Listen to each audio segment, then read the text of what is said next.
I'm Coach Seb, and this is Running New Mexico.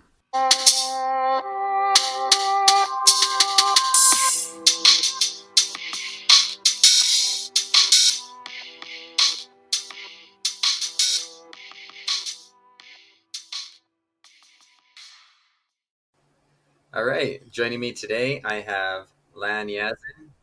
He recently completed the Ute 100-mile race in Utah, and he's living in Albuquerque, and I'm excited to talk to him about this race and how he got into running and all of that. So, thanks for joining me today. Oh, thank you, Zeb. It's pleasure to be here. I have to say, when I first got the request to be on your podcast, I thought first, is this real? And the second thing was because I looked at your page on Instagram and I thought, wow, you've had a lot of people uh, who who are runners, like just not only as a career. It looks like you have coaches and um, a lot of people that do good things in the community. So I'm like, huh, okay, well, first of all, yeah, I was looking forward to doing this, and I was just wondering, I wonder what he wants to talk about. Well, I think, yeah, I've had a lot of people that, have done running as a career or coaching, and then they're really involved, but I like talking to everybody. And I think you've got from what I've seen on your Instagram, you've got a pretty cool story. And anytime anybody completes 100, that's just a fantastic accomplishment. Yes, no, like we were talking about earlier, it was something I wasn't even thinking about doing when I first started running. I let's see here, I yeah, doing a 100 miles for me, it doesn't sound that insane, but when people that aren't into ultra running, they kind of think, wow, that's. I always hear the joke of like, I don't even like driving 100 miles, so how can you how can you run that far? And then my response to them is like, well, first of all, I don't run the whole way. I mean, I'm not the best runner. I do a lot of walking and hiking, but yeah, yeah, Zeb, that 100 miler, which was it's been about a week now, so I've had like a week to recover. Um, it still hasn't hit me. I mean, my body feels it for sure, but I have to say, like, I've done other ultra marathons um, that really did something to me. Um, not just physically, but um, like emotionally. Like, I know I would be out on certain races, and I don't know. Like, I get so emotional when I'm out there. Um, but this race for sure it was brand new, like something I've never um, going beyond the 100K distance was new to me. So I was looking forward to that part. I was looking forward to getting beyond 62 miles and seeing what it was like running in the dark, because I I don't like running in the dark. um, uh, and just having a crew there, which my crew consisted of my wife and my two kids, which was pretty awesome. Oh, wow. That Yeah, is really cool. yeah. They did a great job. They like getting to aid station, um, aid station. That was kind of what it was. It was just like, I got to get to this aid station, and just I was, I think I was just 100% focused on getting to these aid stations and seeing my family along the way, and that's all it was. I think that whole race was like that. It was a pretty tough race. I'm not gonna lie. I mean, I assume anytime you're going 100 miles, it's got to be tough. But I did see I had something like 21,000 feet of elevation gain and then loss, because you're going up and down, and whew, that's a decent amount. Yeah, I have. I mean, I don't know what it is when I pick these races. I often seem to pick like the most difficult races, and it's not planned. It's just I don't know. Someone asked me why did I do the Ute 100, and I wish I could say it was for the elevation gain and it was a tough 100 miler, and but it really was just like August seems like a good time to do a 100 miler. So yeah, it was. But yeah, talk about um, just the beauty of being out there. It was, and it couldn't be more fitting to run that race because my family and I we love visiting Moab. We love Canyonlands National Park, Arches, which is just in the same area. Um, and we'd always drive by the mountains there. We'd always look at them and like so. It was pretty cool to actually be in the mountains and exploring that part of Moab that I've never seen before. That's great, and I want to dig more into that. But let's back up and how did you get into running in the first place? Um, let's see here. Well, being Navajo, we are considered to be people that should run. Right? It is in our culture to to get up in the morning, to be up before the sun comes up and run east. Um, welcome the good spirits in the morning. That's how I grew up. I remember my mom would wake us up. She would wake my older siblings up in the morning and have them go run. And I remember being too little to go join them, but I always wanted to. And then when that time came, um, I think I regretted it afterward because I yeah I saw what it was about. Like there's the sun isn't even up yet. It was cold. I remember the first time I went running with my siblings. It was cold.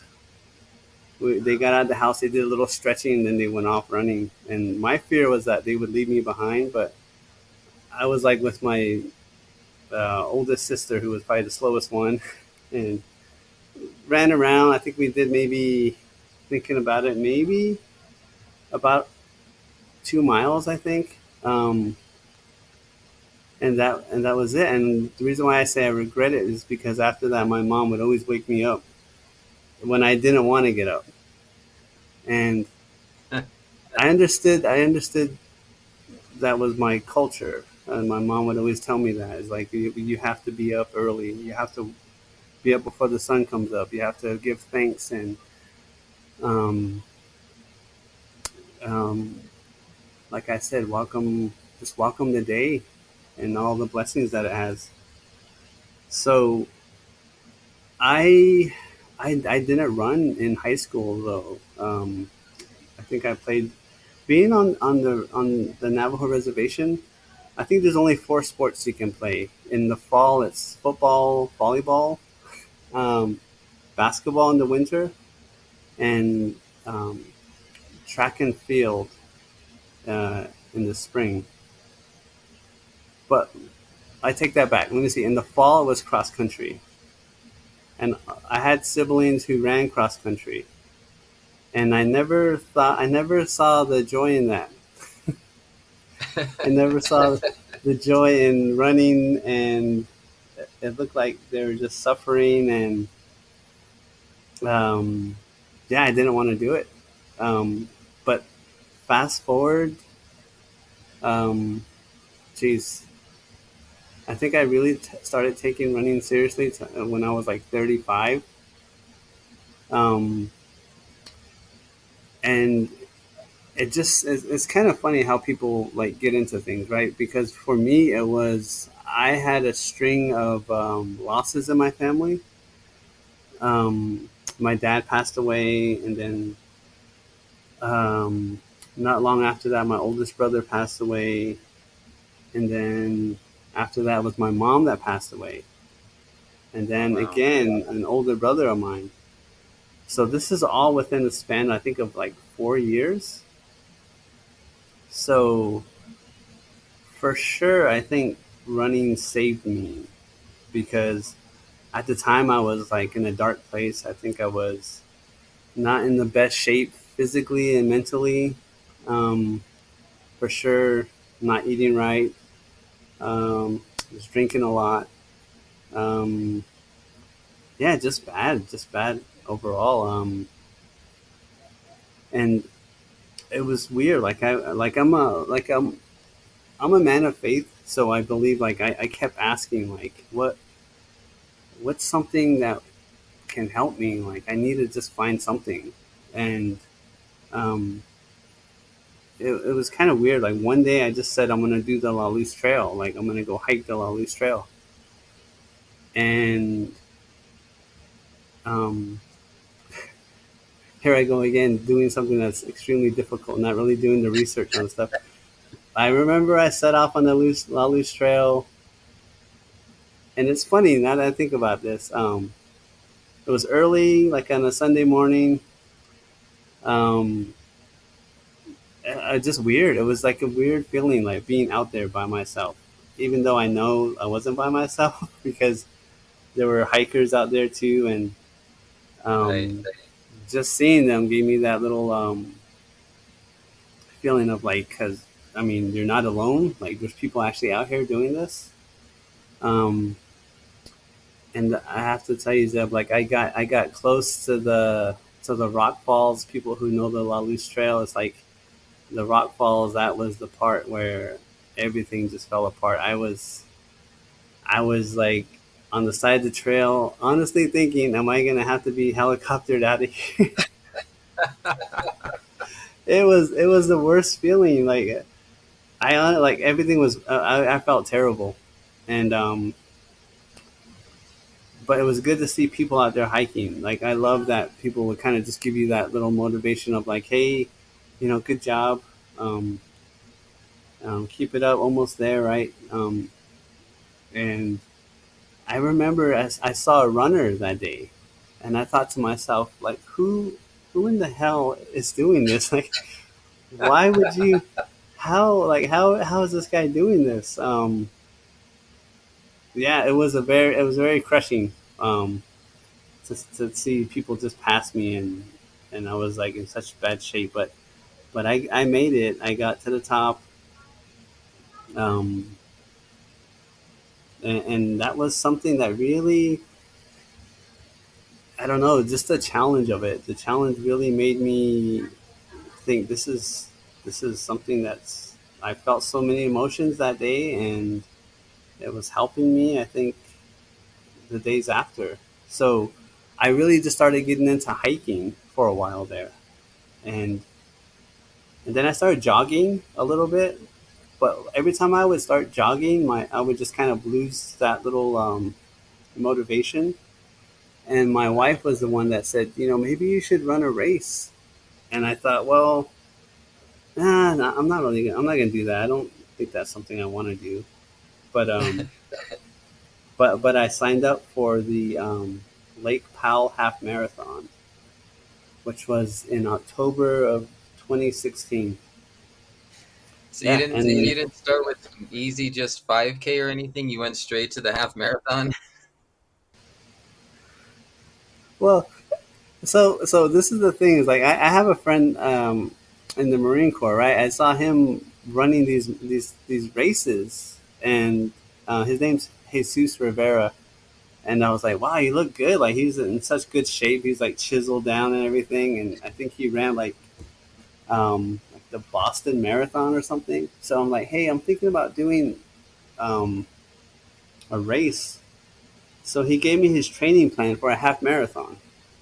So I was like, I looked at it and I thought, oh, this isn't bad. I got like 16 weeks of doing this race, and I'm thankful to this day. Like I still have the training plan that he gave me.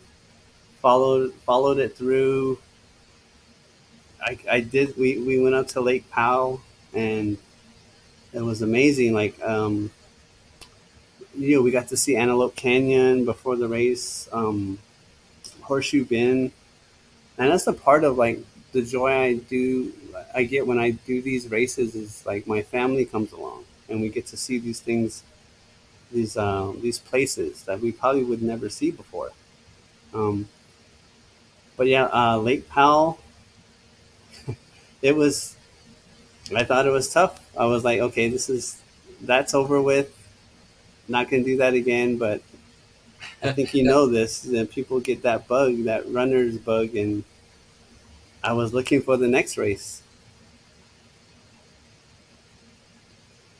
Yeah, that bug just it gets to you, right? And it pulls you in, and you're always looking for what you're gonna do next. And so, what was next? Did you do another half a marathon, or is that when you started thinking about the trails?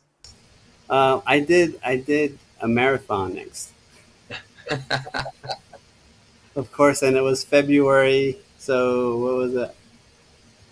Like 5 months away. I mean, and that was I think to this day the hardest race I've ever done. The marathon. I did Sedona, which they don't have this Okay. race anymore because it actually comes up on the ultra marathon page or website because it was that difficult. Um, but this is the thing, Zeb. Like, and like I said, I'm not a runner. I mean, I don't have coaches. I don't know what I'm doing half the time. It seems like so. There is a thing called like injury. I I remember ignoring it, just kind of keeping on with like, okay, I have to. I signed up for this marathon. I have to do it. Ignoring the little signs of what was happening. Turns out I had a really bad IT band problem, Yeah, and I think everyone knows that there's really no way to fix this but just rest and maybe recovery and just taking it easy. But um, I yeah I didn't do that. I just kept going forward, and um, Sedona's here, right? And I was looking up on YouTube how to put KT tape on, telling my wife you have to put it on this way, and otherwise it might not work. But I think we all know KT tape probably doesn't work. So it's a good mental little like you yeah, know yeah, makes you feel good. it's that little so yeah, like that little blanket, like it's a security blanket. Like, oh, I think I'll be fine when I um put this on. But um, that was a race I remember, and I always do because it's like going beyond what you're used to, right? I've never been beyond that 13.1 miles, and when I did go past that, I remember mile 17. Oh boy, like the IT band was acting up. Um, I was thinking, am I going to even finish this? And a lot of pain, just walking basically. And this is the thing too. Like I said about not knowing too much. I I wore a cotton shirt that day, so the chafing of the nipples was really really bothering me. Oh yeah, yeah. And then the knee was bothering me, and then uh, yeah, I had a little meltdown. I think at like mile 23, um, pushed forward, got through with it. I think I finished with like 2 minutes before the cutoff. Oh And wow. it was funny because no one was at the finish line, just my family, like clapping and cheering. And then I was like, oh man, this was so worth it. And yeah, that was, I think, again, the toughest race I think I've done so far. And you still came back to it. You still kept on adding miles and doing bigger races, which is amazing. Yeah, again, I don't know, like I guess I just wanted, like, after that race, I recovered, my IT band got better, and then um, So those were kind of road races, right? I kind of saw those as road races. So I was still getting outside, hiking and looking up videos on YouTube, um, just to help me with stuff. And I don't know, something came across my eye. It was about trail running, um, and I thought to myself, wow, is this a thing like this? So it went back to that La Luz Trail where I saw the guy running. Right, I was like, I guess this, yeah, but this is insane. Like I was thinking, it's out like they run out in the mountains, they run out in the desert, and it's this long and like, so why do they do it? Like, is there prize money involved? Is there is there something, right? I mean, to go that far and push yourself that much, I thought, um, I had to know, I had to find out myself. So um, my first 50K um, was the Santa Fe Ultra, which is I think Endurance Santa Fe now. So I think Oh Peter yeah, Olson, yeah. yeah, I think Peter Olson is the director of that. So again, yeah, not the No, easiest 50K to do, but not at all. no, that and yeah, I really I found out right then and there. I really enjoy the preparation part, like the training, the discipline that you have to have when you have to, um, if you want to get this goal accomplished, you have to sacrifice a lot. Um, Well, and you talked about having, a family and everything. So how did you, or how do you kind of manage that, you know, making sure you're there for your family and obviously working and all that and getting in the training that you need to feel like you're ready. yeah, it's a good question. You know, I try my best um, to like the biggest job I think my number one job is being there for my family, like being there for my kids and being that support for my wife. Um, but yeah, looking back on all of that, leading up to now, I think the biggest support was my wife. I mean, she saw me at my lowest and she saw me at my highest, and she said, "No, this is good for you. Like this is something I can see a lot of change. I can see a lot of difference in you." So she's amazing when it comes to just holding things down at home while I'm out running through the woods. And but for the most part too, though, is like I always tried to plan and understand that, well, I can't be out there doing all that when I have something going on. Like the kids have something, I have to be there for them, whether it's school or anything else. Being there, it's not like I just am gone the whole time, even though it feels Right. like I am. Um, just making sure I get everything I need to before I go out and do these runs. So that means kind of like if I have like a honeydew list, like trying my best to get that done, and and just yeah, just really. There's times when I'm out there running, and I feel like I can kind of feel it. I can kind of feel like, man, this isn't fun. Like I miss my family. I need to go home and just be with my family.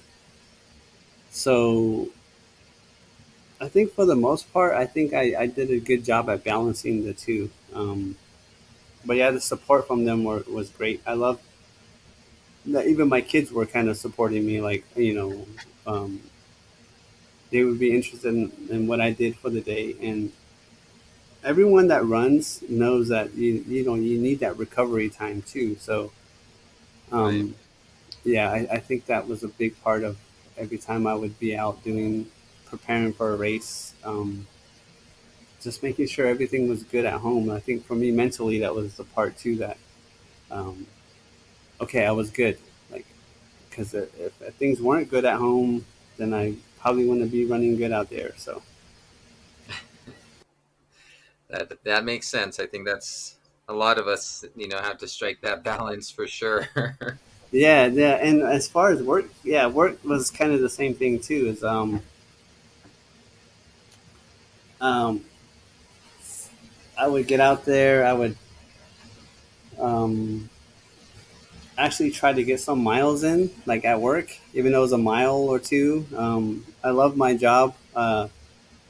A lot of the supervisors that I've had were very supportive and like, hey, you want to go run on your lunch break? Go ahead. That's a that's your lunch break.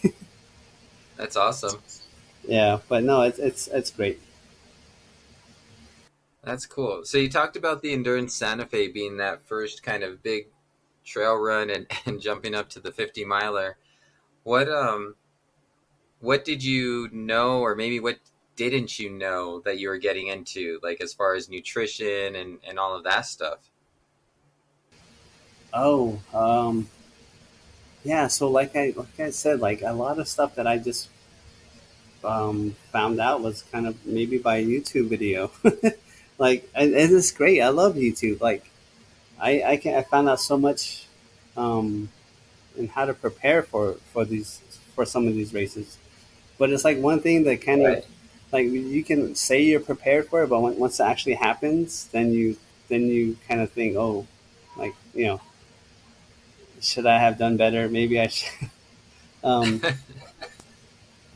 but nutrition, the whole ultra thing.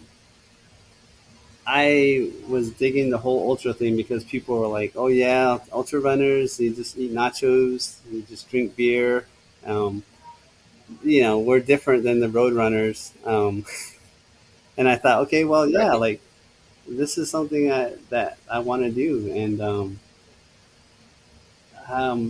I guess my motto has always been it's best to be underprepared than overprepared.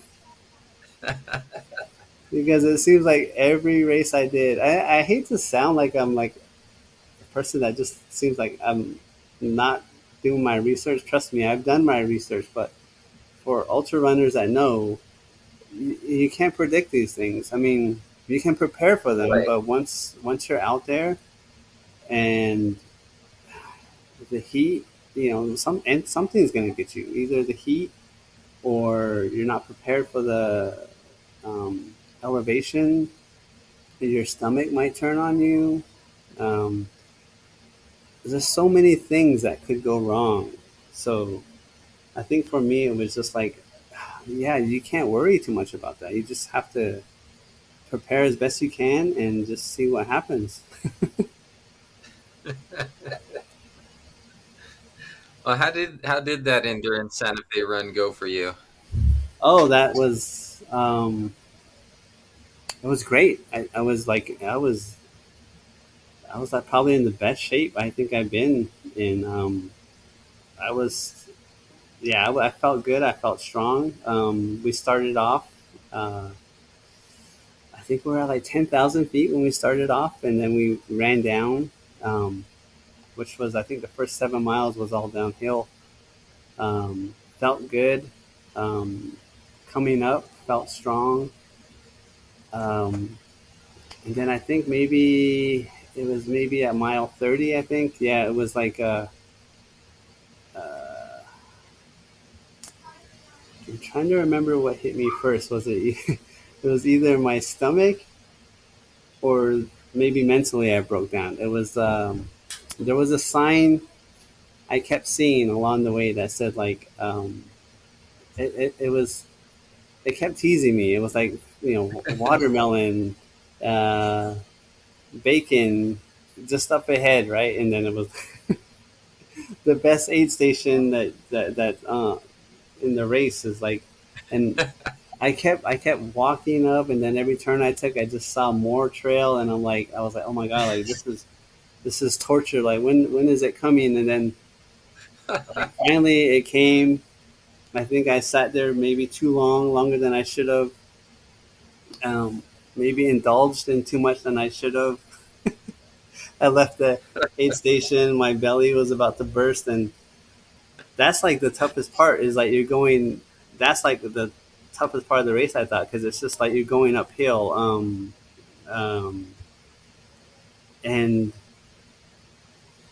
but the competitive side of me was like, okay, like I think every runner feels this. It's like you look over your shoulder and something kicks in. Like you're like, I have to run now. You're running scared, or Right. all the gain that you made, you don't want someone to just come up and pass you.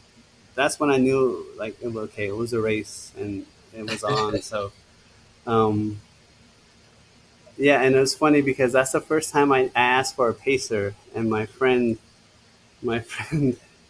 agreed to be a pacer up at the top, and I think I told him, I think I'm going to be there like around 2 o'clock, right?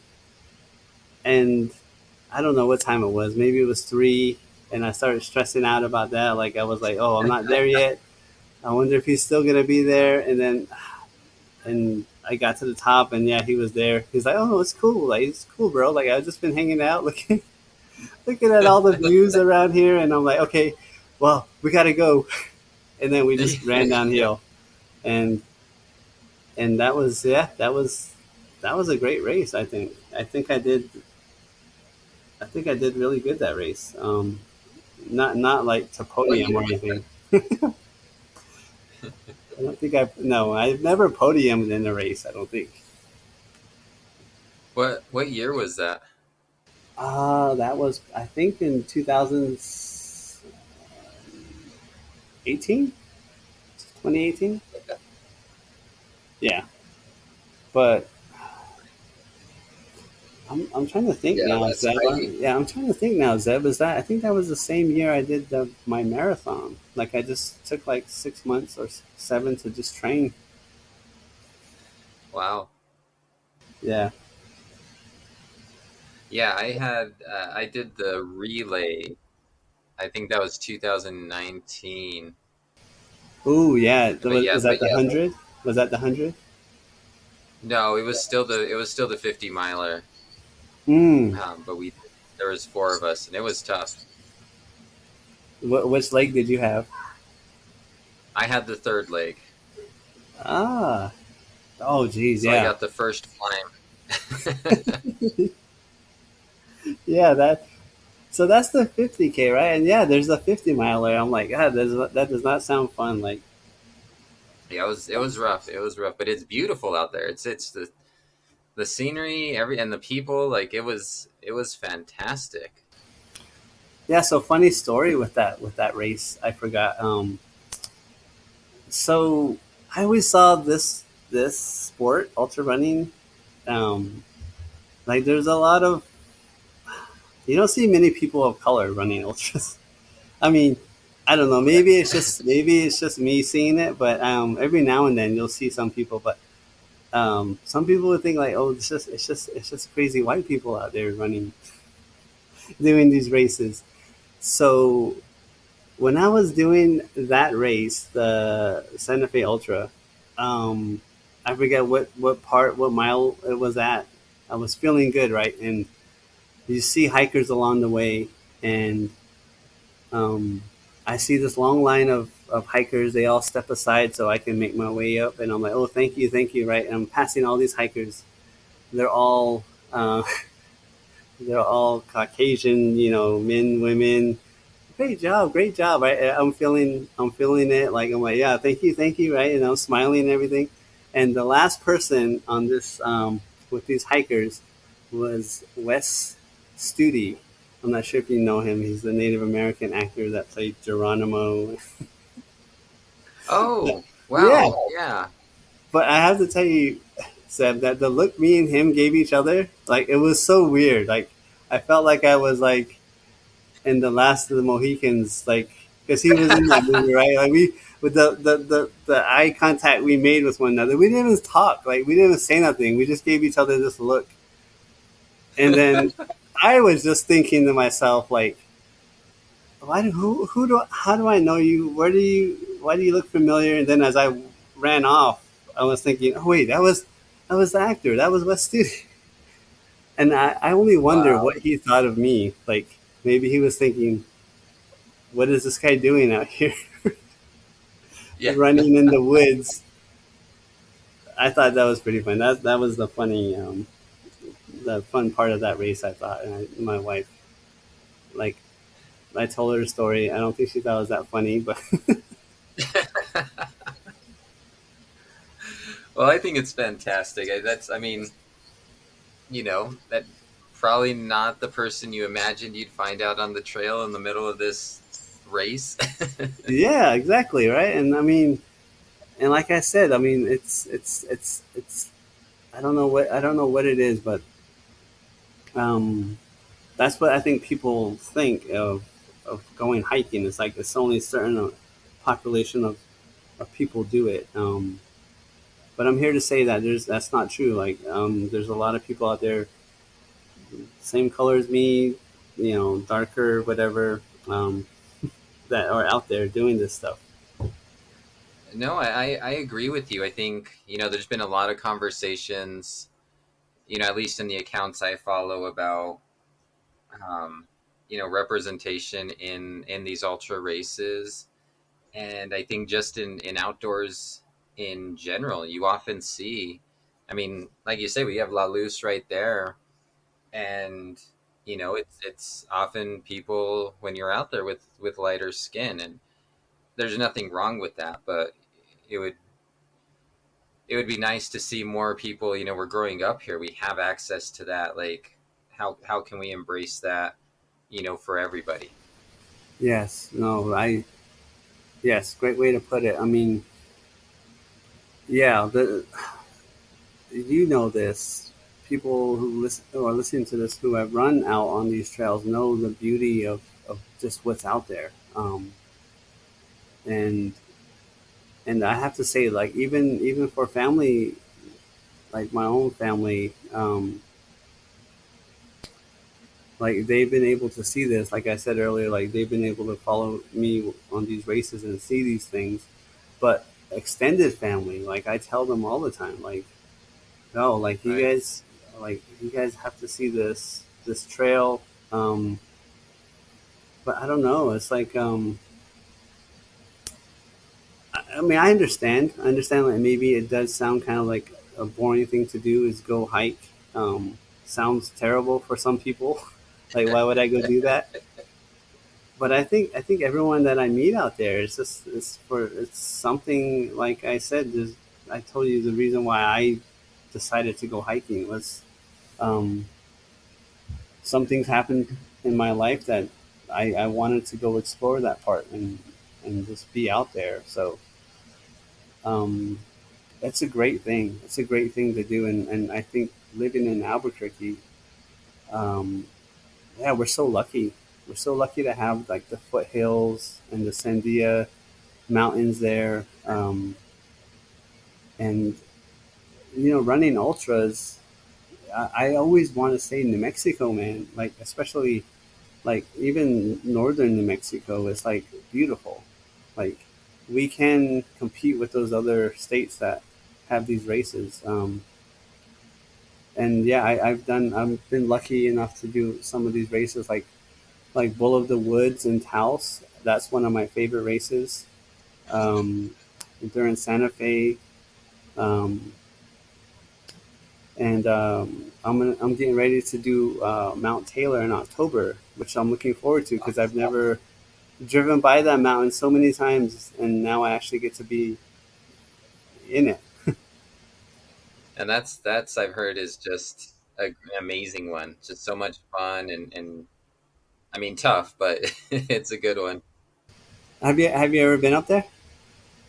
I haven't. I think I hiked it when I was younger with my family, but I've never, not in my adult days. I haven't been up it running or hiking. Well, yeah, and that's the thing too, right? It's like I wouldn't have gone out there unless this race wasn't going on. I mean, I think it's hard. I think for a lot of people, they feel the same way too. It's like well, I think you need that invitation, kind of. For me, at least, that's what it feels like. But thinking about it now, it's like, no, this is all public land. Like we should all just be curious, right? Right. Absolutely.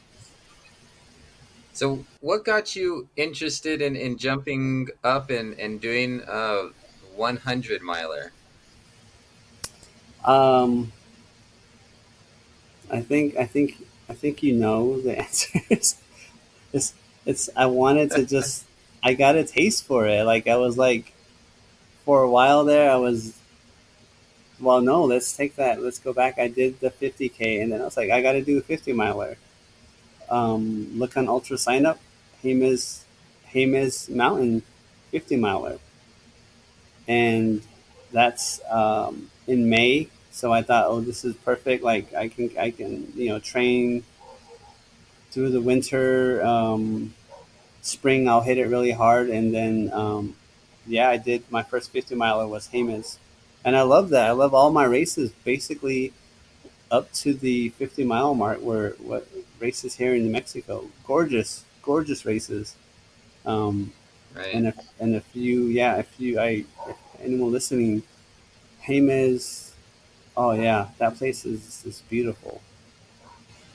I haven't been out there to that one either, but yeah, I've heard great things about it as well. I mean, I think we have some beautiful places to be out and about and to be running. So it's awesome that we are having those things there, so people can you know we can showcase some of our natural beauty here in the state.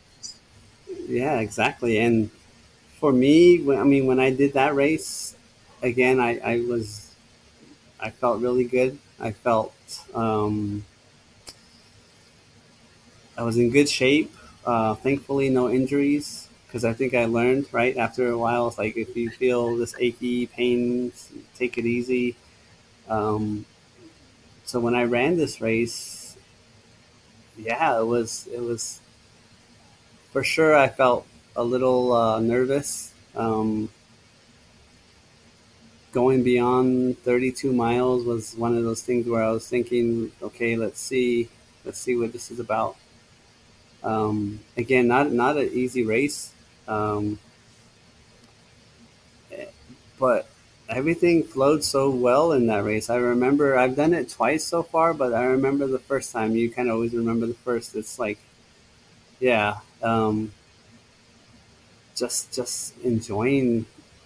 Once you get done with your training, like, I mean, this is just me. I'm not like I just the average Joe, right? I'm just thinking to myself, once I finished my training block, which consisted of no coaches, right? I just said to myself, like, I know I probably have to have like about a good 16 weeks to train. You increase the mileage every week.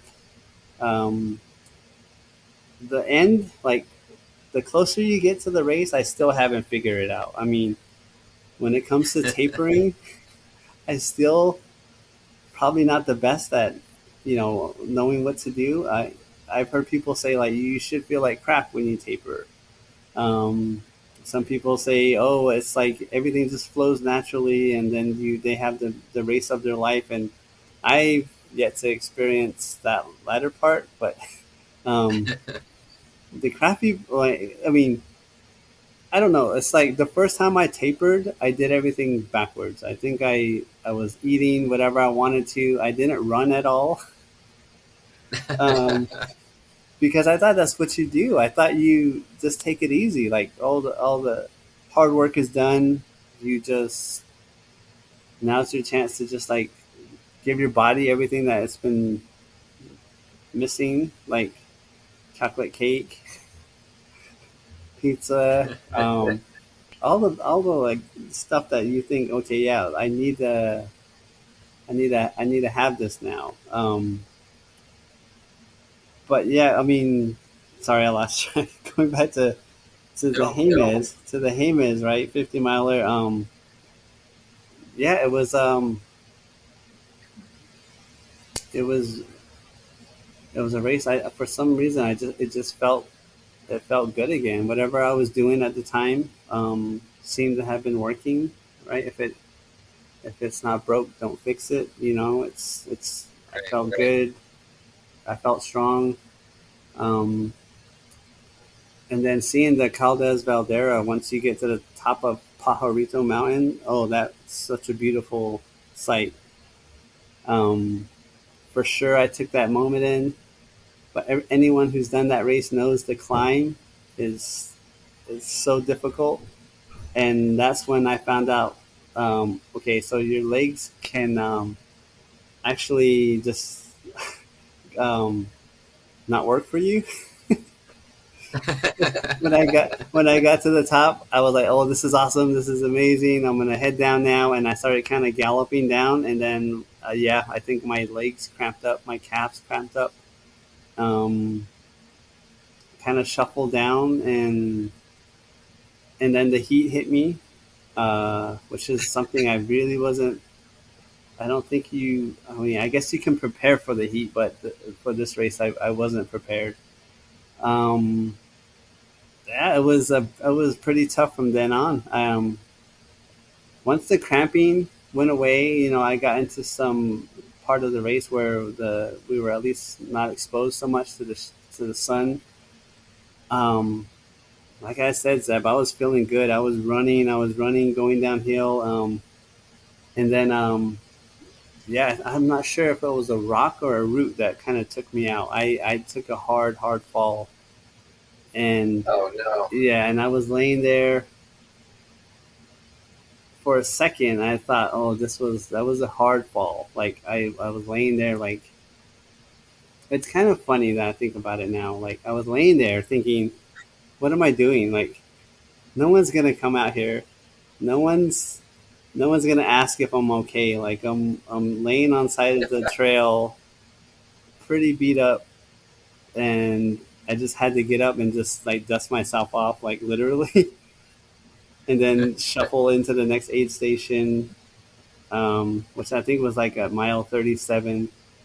Um, and that's the thing I love about these ultras, the volunteers out there, like these people that volunteer their time to just sit at these aid stations, um, Right. and just welcome you, and they make you feel so good. Like once you come in, like I was beat up, they were just cheering, like telling me I'm awesome, what a great job I'm doing.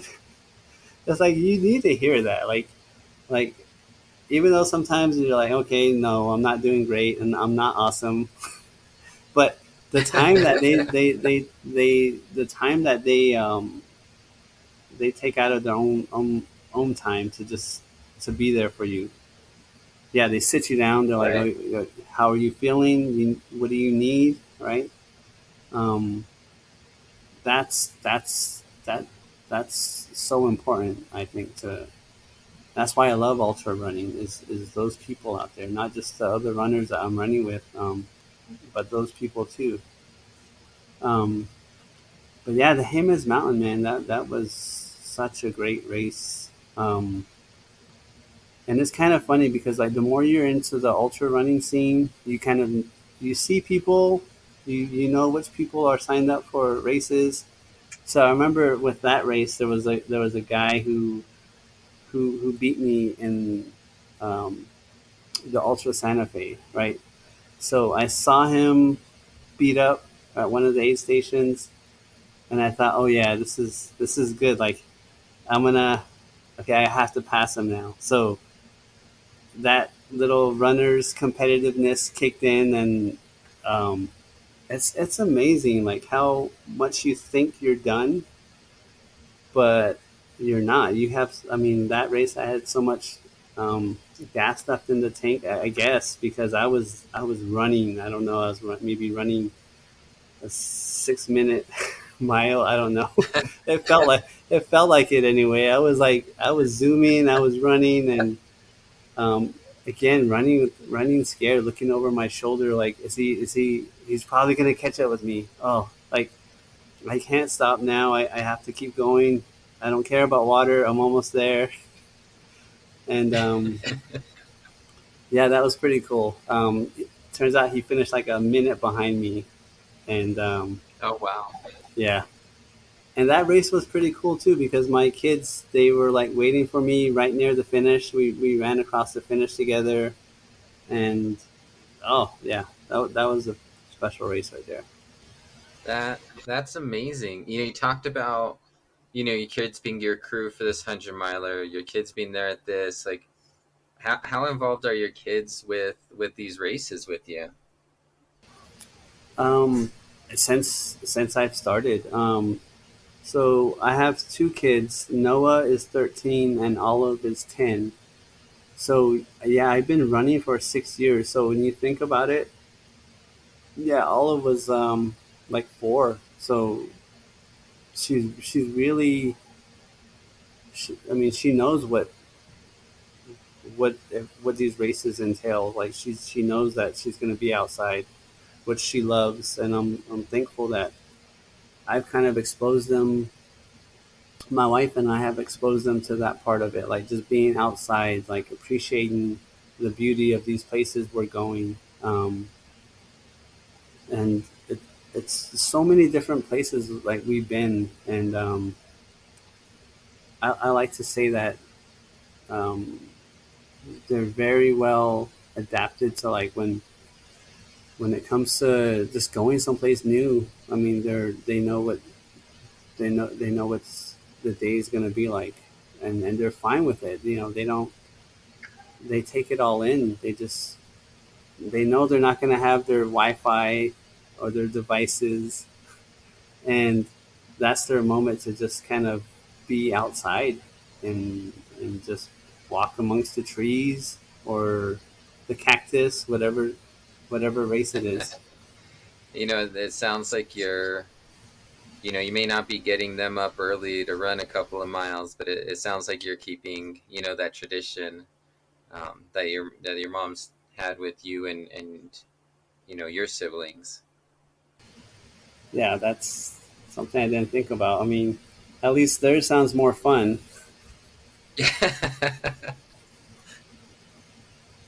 Yeah, I'm such a pushover. Like I don't ever. I keep saying I want to do that, like get them outside and run, but trust me, like when I have to wake them up, it's like they'll like moan and groan, and I'm like, okay, well maybe tomorrow we'll do it.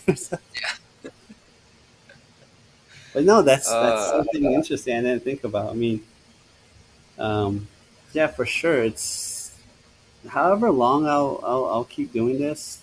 Um, I'm just glad that I was able to kind of expose them to this stuff early on. no, and I think it's great.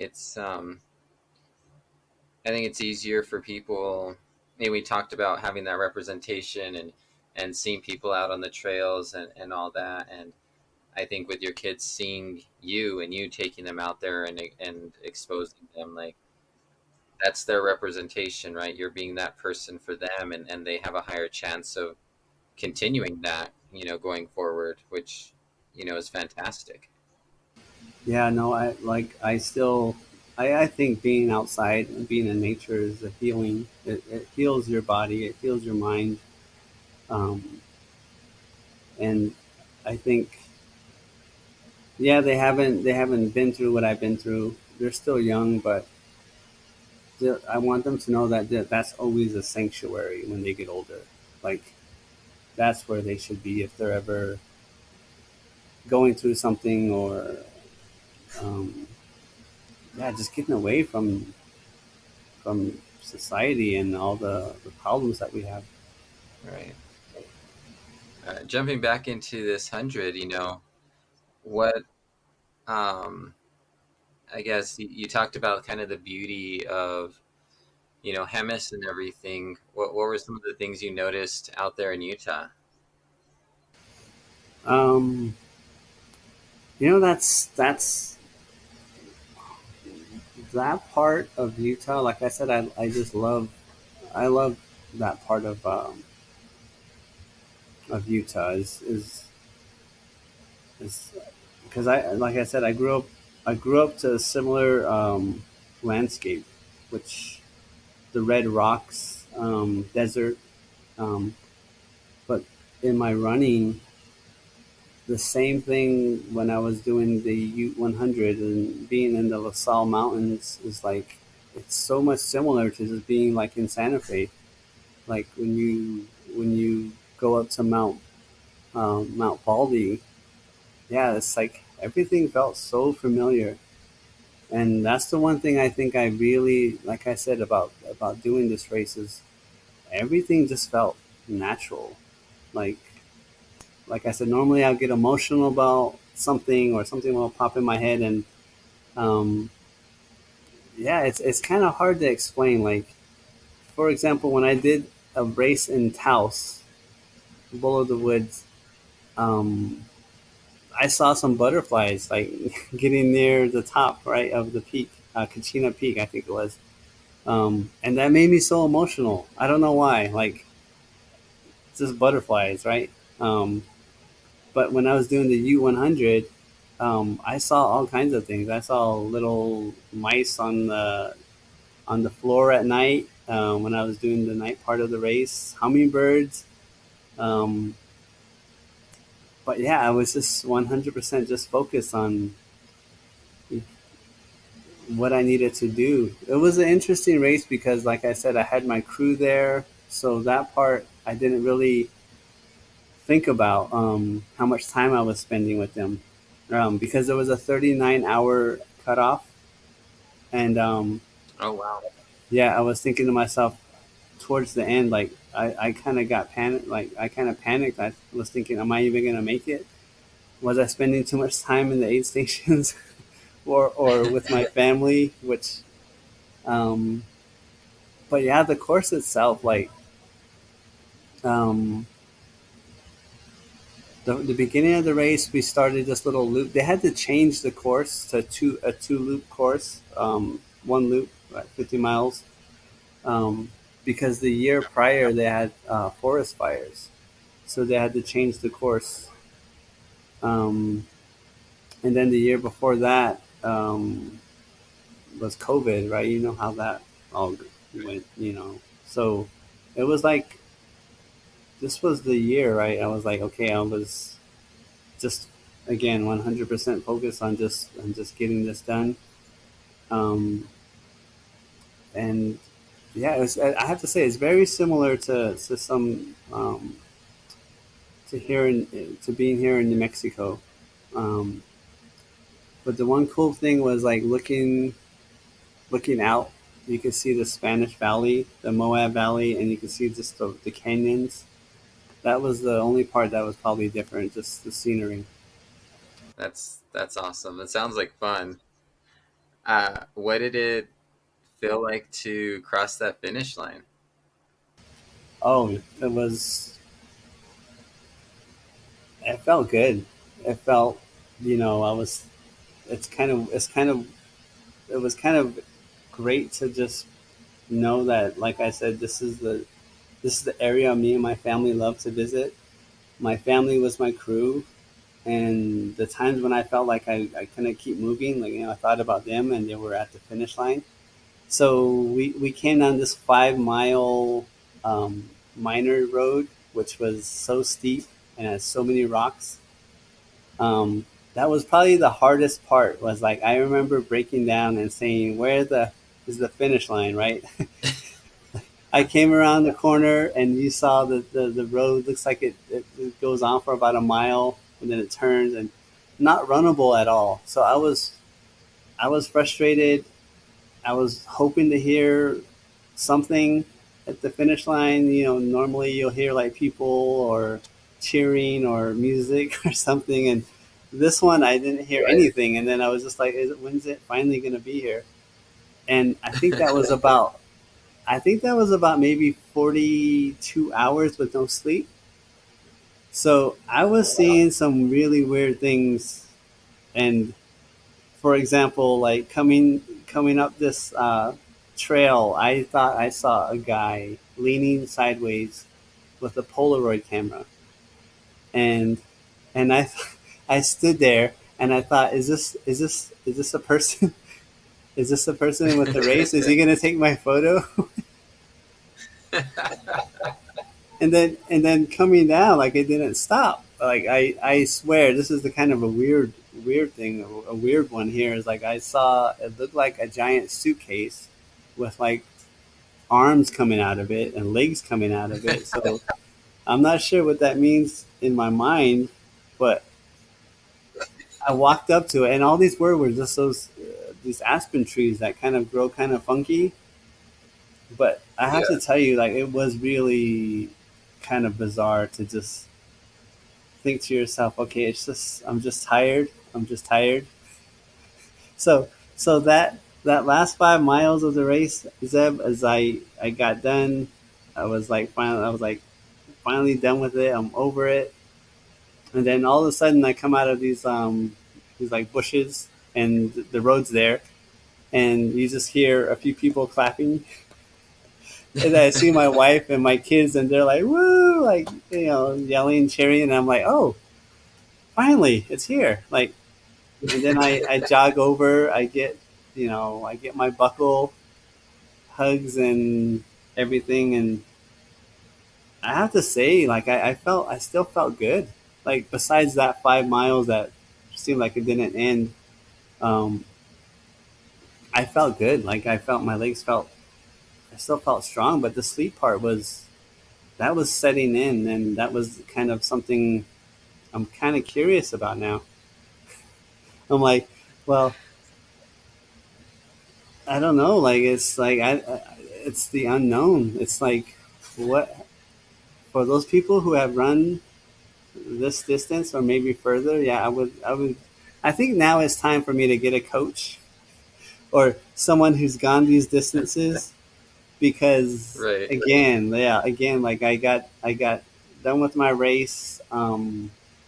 I got back to the hotel, and a 40-minute drive. I was like a newborn, like baby deer. Right, I could hardly walk. Um, but that night, I felt good. The mistake I made was coming home. I didn't elevate my feet, so they swell uh, up. Yeah, they swell up pretty bad. Like they they my Crocs. I could hardly come out of my Crocs, and my wife was always the cool person, right? She freaked out, and she's like, "Do I need to take you to the emergency room?" I'm like, "No, I don't think so, right?" I mean, so it's just elevating your feet, and then that kind of just shows like as as as many races as I've done, Zeb, I still feel like I'm either I'm hard headed or I'm not doing my research on a lot of this stuff. well, I think a lot of people that do ultra races have to be a little bit hard headed, and I also think the way you're talking about how you finished it, it almost sounds like you're going to be looking for a 150 or a 200 miler next. Yeah, I think it's still. I said I was done when I crossed that finish line. I told the race director that was my first 100 and probably my last. And he laughed and he said, "Well, he said this was not an easy 100." And then he said, "That's what they all say, right?" Um, Right. but no, the one thing my accomplishment is as much as I that was my number one goal since I started running. I have to say, like there were people I met along the way in this race, um, whose stories I think are so cool too. Like there was, I think her name's Jessie. She finished 5 minutes before me. 39-year old who told me that was like her 39th 100-mile race, and she was like, I've been training for like 3 years for this race, and a gentleman behind me who finished behind me, his name's Thomas, a 70-year-old who again I think that was like his 40th 100-mile race, and I'm just like, well, that just blows my mind, and I'm just like, wow, like I don't know if I don't think I'll ever do that many races, but who knows, like in a week maybe I will be planning something difficult. I mean, because you have to ask yourself. I think everyone listening is themselves is like, how far can I really go? What is my body really capable of? And I think for the most part, it's really your mind is the one that really gets you through it. And as much as it's these races are tough, yeah, if you have that mindset of finishing, you're gonna finish it. Um, so right now, yeah, I don't know. I told my wife I was done, but we'll give it some time. I'm pretty sure I'll find something more difficult.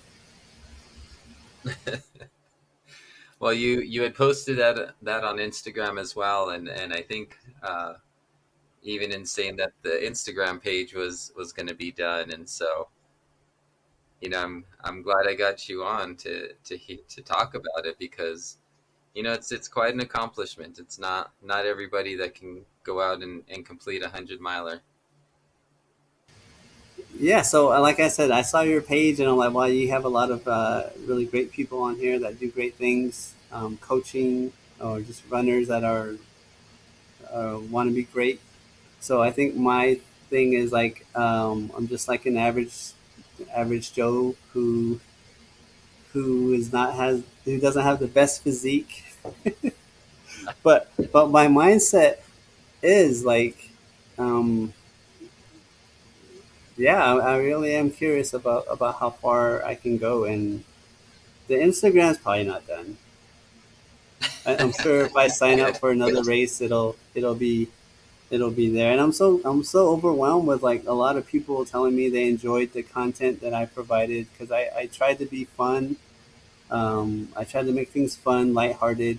Like I said, I never showed like the dark part of of my running because I always wanted to keep it positive and um, hopefully inspire people. Like, yeah, like if you think you're done, if you think whatever distance you did was the most you can do, then no, trust me, there's more you have in you.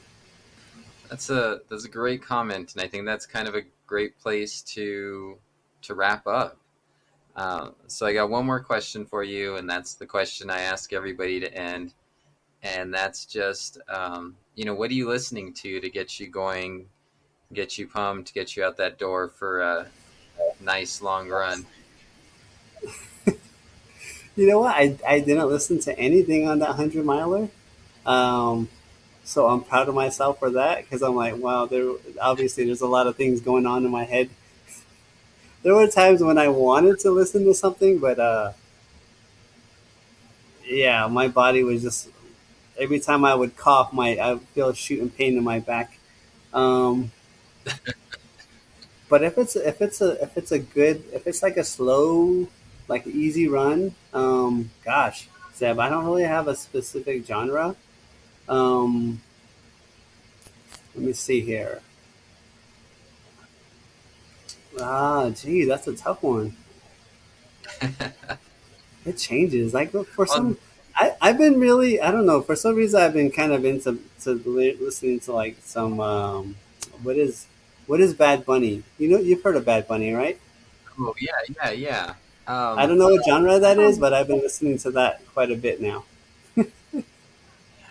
I don't know what like the official genre is or necessarily where I'd put him.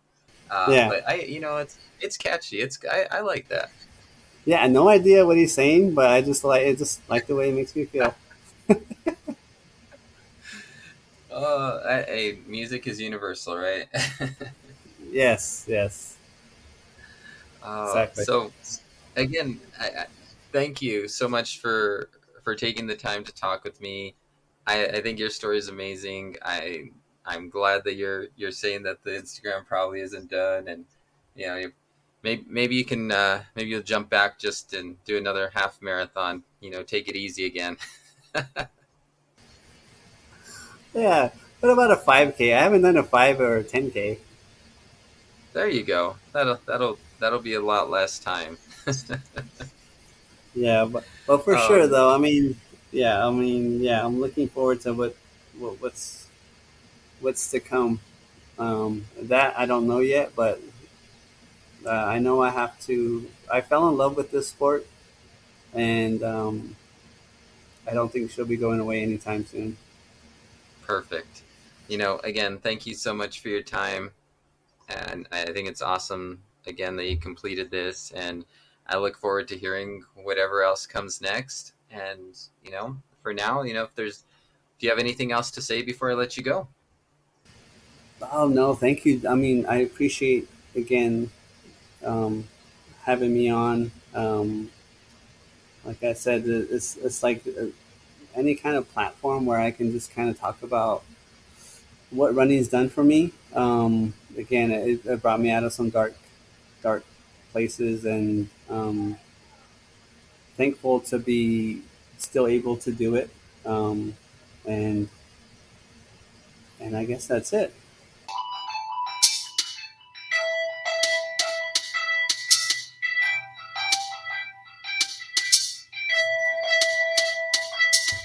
I'd once again like to thank my guest for their time and thank you for tuning in. If you have the opportunity, please rate and review wherever you listen to your podcasts, or just help spread the word. Music was provided by Philip Friedman. You can follow him on SoundCloud at DJ Teach. You can follow me on Instagram and Twitter at RunningNM. Feel free to drop me a line or shoot me an email at runningnewmexico@gmail.com if you have any questions or know of someone who should be interviewed. In the meantime, keep running, New Mexico.